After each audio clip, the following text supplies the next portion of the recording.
Hey guys, it's Phoenix Android Radios, and in this video we're going to be looking at the 12.1-inch radio for F250, F350 SuperDuty, and this is for vehicles without SYNC2. If you do have a SYNC2 radio, you can go with the 13-inch radio on our website. But with that said, looking at the radio, you do need to send us a picture of your vehicle dash. Depending on that dash photo, if you do have these knobs, you will get these empty, and so you'll move your factory knobs over to the radio bezel piece. If you do not have these knobs, you'll get a different trim piece, and you'll have these set of buttons, and these parts you would have to move over from the factory radio. This is a 12.1-inch radio. This is the wood color. It comes in two other colors, a total of three. Kind of a wood color, a matte black, and a matte gray, which looks similar to these black and grays here. These other holes here are your vents, and here you would move your factory parts over to fill these spaces. It comes in 4 different options: 2 gigs of RAM, 32 hard drive, 4 gigs of RAM, 64 gigs of hard drive, 6 gigs of RAM, 128 gigs of hard drive, and 8 gigs of RAM, 128 gigs of hard drive. If we look at the back of the radio, we can see the air conditioning connections. There are 2 different versions of this radio. Depending on your factory vehicle dash, it will either have 2 plugs like so, or maybe a single gray connector. And this version of the radio, we have this type of AC panel. For the auto AC vehicles, you're going to be using these 2 connectors, which is similar to this auto AC panel we have. If you have a manual AC vehicle, you will be using these 2 connectors, the blue and the black here. And if your air conditioning panel on the back is totally different, you have none of these plugs and you just have 1 gray plug, our board will match the same. So send us a photo of your vehicle dash and we can determine which variation of this radio is compatible. On the back of the radio, we have several things like the radio antenna, Wi-Fi for 5G band or 2.4 gig band, the GPS antenna where you can connect your factory vehicle antenna or the GPS puck that we provide, and the 4G SIM card antenna. Here is the SIM card slot. All these connectors will be used except for the one here, and this is the power connector. Make sure to also plug this in for the radio and car communication. If we look at the harnesses we have here, the first thing we can look at is for factory backup camera. If you have a factory backup camera on the factory monitor screen, you will be able to use this to retain the factory backup camera image. If your factory backup camera is in the rear view mirror, it still works on the rear view mirror. Here we have is the SIM card or 4G antenna. It's a circular puck that we screw onto the back here. We also have the GPS puck that you would screw onto here. You also have an adapter to support the factory GPS antenna if you want to use the one in the car.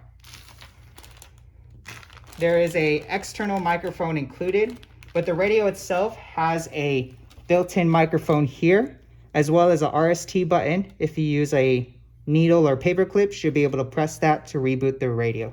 Here is a radio antenna adapter to support the factory radio antenna on the car. This plugs right here and to the car. You get 3 USB ports in total, 1 cable with 1 USB port and another cable with 2 USB ports. They both do power and data. However, the single USB port is for your built-in Android Auto or Apple CarPlay. And these 2 plugs would go at the top here. The clip facing downwards.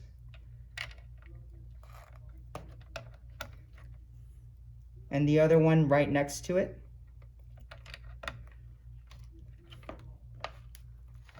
These 3 USB ports we would route outside the car so that we can access them. Before we get to the main cable, we also have a RCA connection for the factory or aftermarket camera. So if you have an aftermarket or factory, connect the RCA video feed through here. And that connects up top here.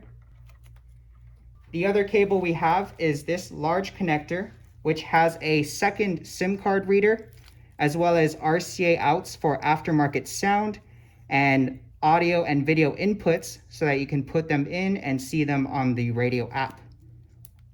There is also an external microphone plug to plug the external, but we don't recommend plugging the external if your built-in or the factory microphone works on the car. So here we have RR out, FL out, RL out, FR out, and subwoofer. These are your aftermarket sound. You have aux in, aux L in, aux R in, and aux AV in. You can put a video and audio feed through here and see it on the radio. And this large connector would connect to the top.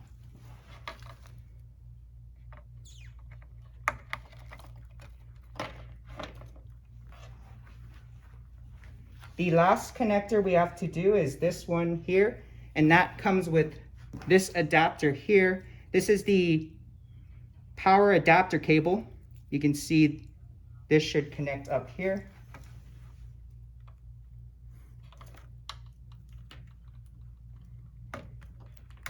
And the only empty slot we have is this last one here, which is not used. You also have two RCAs here, RCA RL and RR. They are actually similar to the ones we have here, RL out and RR out. Duplicates use one or the other. And the last one we have is the power cable. So with the power cable, two things to note is the connection to the radio up here. You do need the adapter, which we had plugged in earlier here. So this adapter, plug into here, and now it can connect to the back of the radio.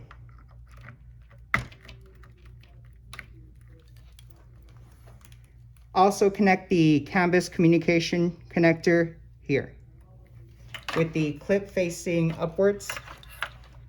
From here, you can connect the matching plugs to the vehicle. Looking at this plug, we have two sets of RCAs, a red and white aux-R and aux-L, one labeled for without sync and one labeled with sync. One way to tell is on your steering wheel. If you have a voice command button, that indicates having a sync. And this is to support the factory aux jack on the vehicle. So depending on which one you use, say our vehicle does not have a voice command button on the steering wheel, the aux-L and aux-R, we can connect to aux-L and aux-R in to hear the sound there. So here is aux-R in and aux-L in. Connect this plug to the car and your factory aux jack can still be used. On this gray connector, we have two male RCAs labeled sub with OEM navigation, sub without OEM navigation, and this is if you have a subwoofer on your vehicle. Based on the tag, we can connect the subwoofer to the green RCA labeled subwoofer and find the connection on the vehicle. And the last two are these box plugs for powering the radio. And on this plug, we have two sets of RCAs with labels FR, RL, RR, and FL. If your vehicle has a amplifier, connect this to the car, and these RCAs would go straight to the RCAs we had earlier. We have two sets of RCAs coming from the green wire connector, RL and RR, and FL and FR comes from the large connector with the RCAs. If your vehicle has a factory amp, use the RCAs. If no factory amp, RCAs not needed, and you can go with the connector without amp. That was a quick rundown of the connections. Again, this is for vehicles 2008 to 16 without SYNC2. If you do have a SYNC2 radio, you can check out the 13-inch radio on our website. Looking at the dash again, this is the wood version, and this is for F250, F350, SuperDuty.